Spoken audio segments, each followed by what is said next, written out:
quand la tristesse arrive, je sais tu es là, toujours près de moi. Bon mercredi, bienvenue dans votre émission La Victoire de l'amour. J'espère que vous allez bien cette belle matinée. On rejoint immédiatement quelqu'un qu'on apprécie tellement. Elle n'a que 20 ans, Marie-Jeanne.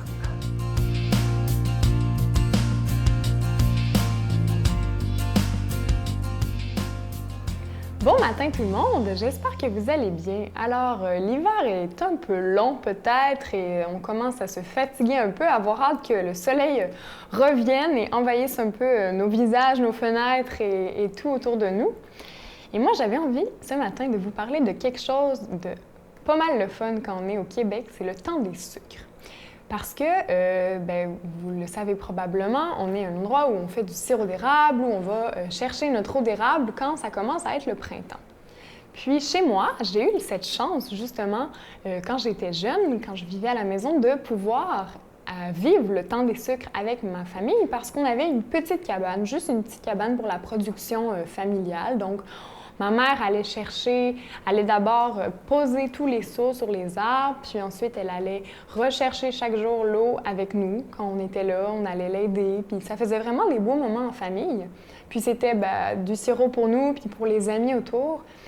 Mais ce qu'on préférait de cette saison-là, oui, c'était le sirop d'érable et tout ce qui venait avec, mais c'est surtout le fait que ça rendait l'hiver moins long. Parce que quand le temps des sucres arrive, parce que ça arrive encore, ça veut dire que le printemps s'en vient. Parce que, vous savez, pour que la sève de l'arbre, elle commence à couler, il faut qu'il y ait un dégel. Donc, ça gèle la nuit et ça dégèle le jour. Donc, c'est le retour de la chaleur. C'est le retour du moment où la sève dans l'arbre qui nourrit l'arbre, elle commence à remonter, elle commence à être capable de bouger, d'être vivante dans l'arbre pour finalement, quand on va la récolter, donner du sirop. Puis au début, elle est toute claire, c'est une petite sève de printemps. Donc c'est celle-là qui est la meilleure pour le temps des sucres.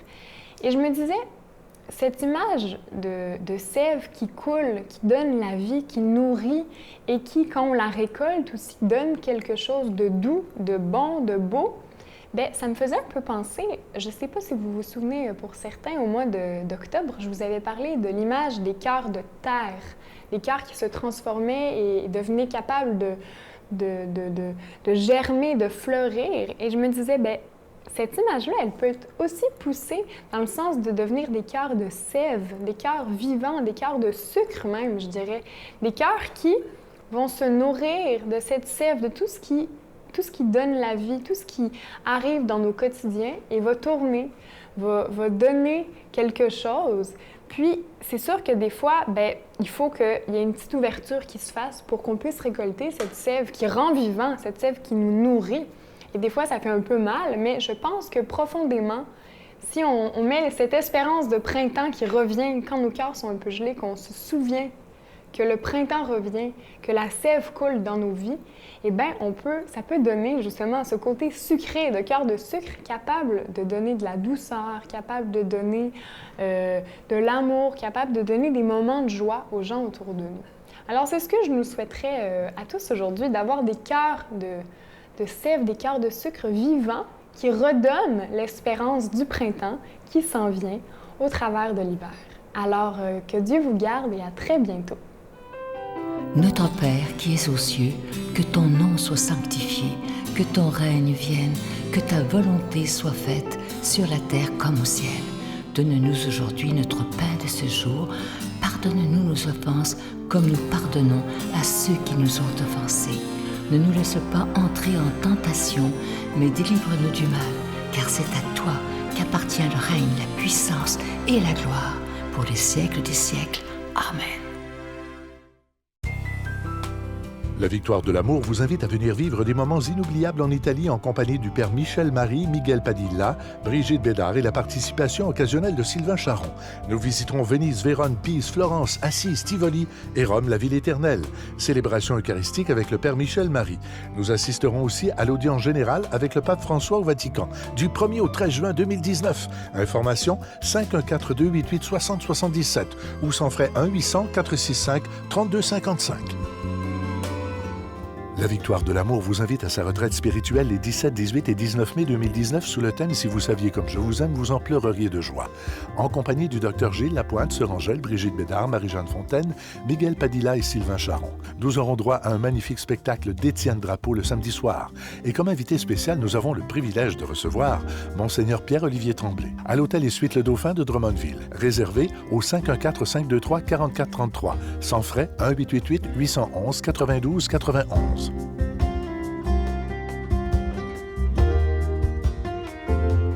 Encore cette semaine, je vous parle de ce magnifique cadeau du mois. Il s'agit d'une belle exclusivité de la Victoire de l'amour.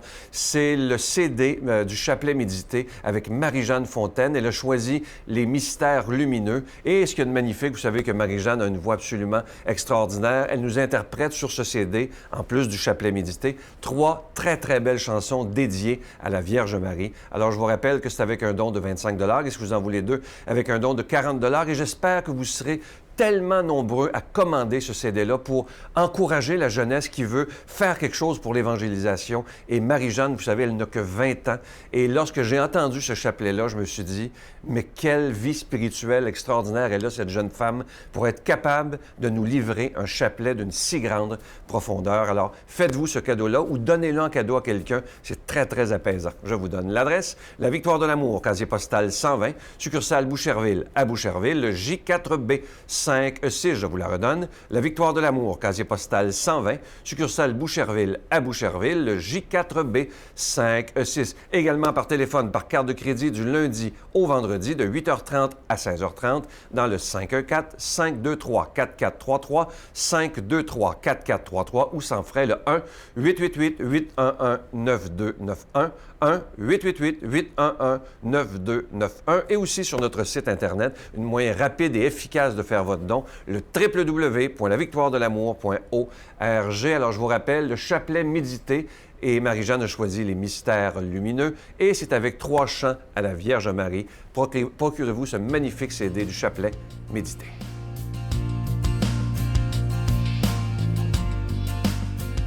Mon Dieu, donnez-moi la sérénité d'accepter les choses que je ne peux changer, le courage de changer les choses que je peux et la sagesse d'en connaître la différence. Amen. Aujourd'hui, la parole de Dieu est proclamée par notre ami Éloi Giard.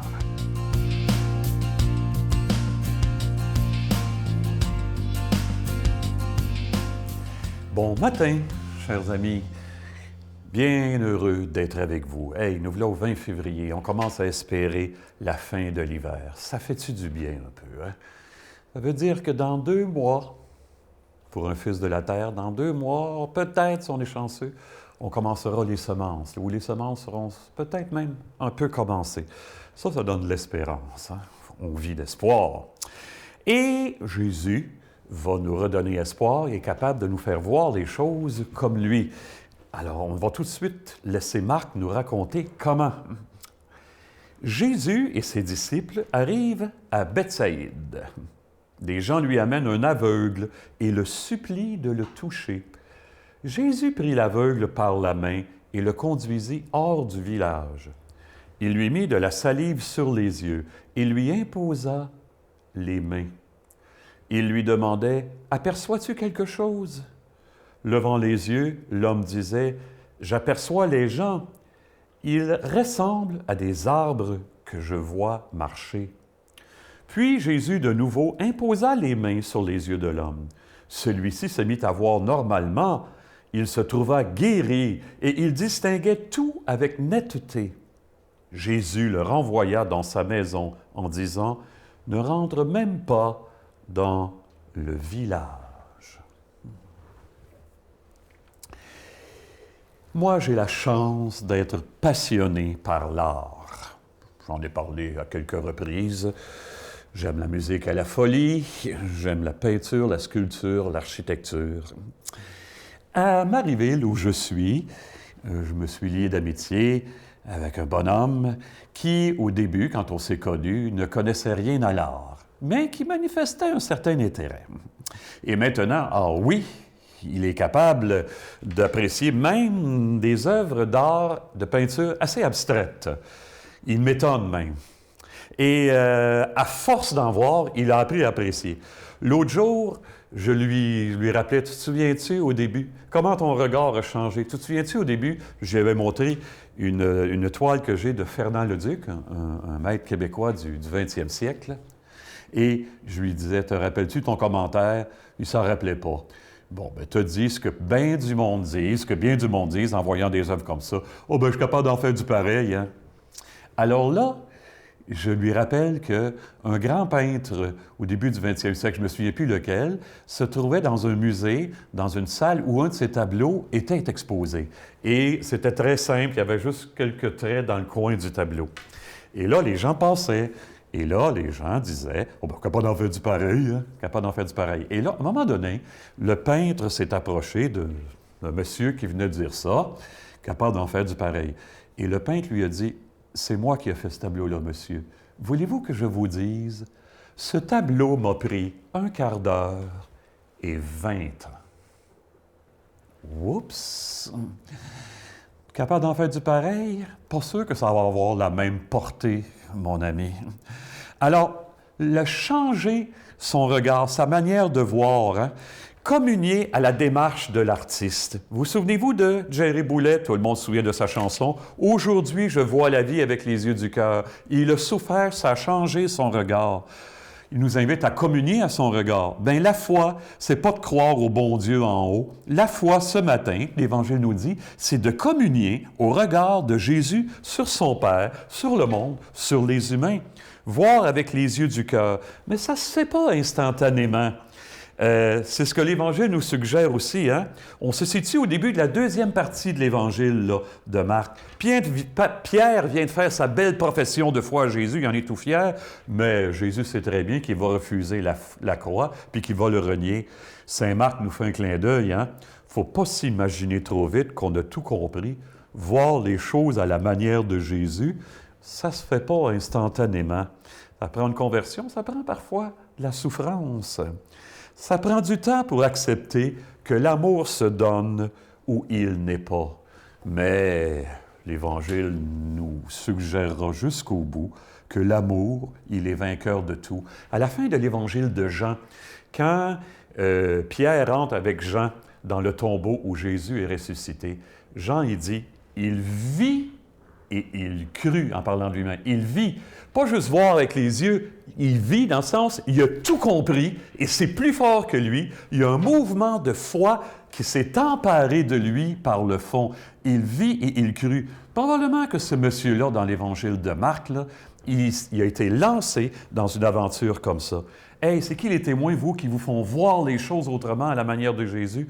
Peux-tu vous dire que moi, le pape François, il m'oblige à changer mon regard?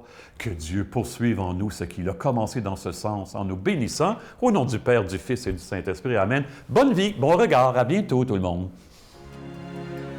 Je vous salue, Marie, pleine de grâce. Le Seigneur est avec vous.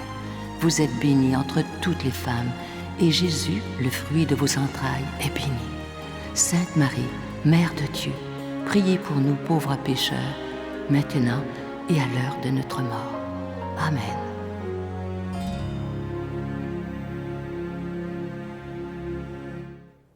Il me reste quelques secondes seulement, juste pour vous dire que ce matin, le 20 février, je suis tellement content parce que ce matin, à 8 h, je m'en vais à l'hôpital Pierre-Boucher rencontrer mon chirurgien. Et normalement, ça devrait, là, ils vont m'enlever mon attelage parce que j'ai tout un attelage de métal pour pas que ma jambe bouge depuis déjà 6 semaines. J'ai bien hâte qu'elle s'en aille.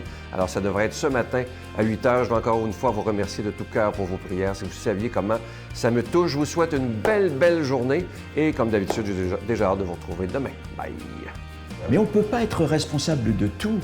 Et l'essentiel, c'est trouver le désir en nous de vivre. La culpabilité, le poison de la culpabilité, c'est de barrer ce désir, cette autorisation que l'on peut se donner à soi-même d'exister.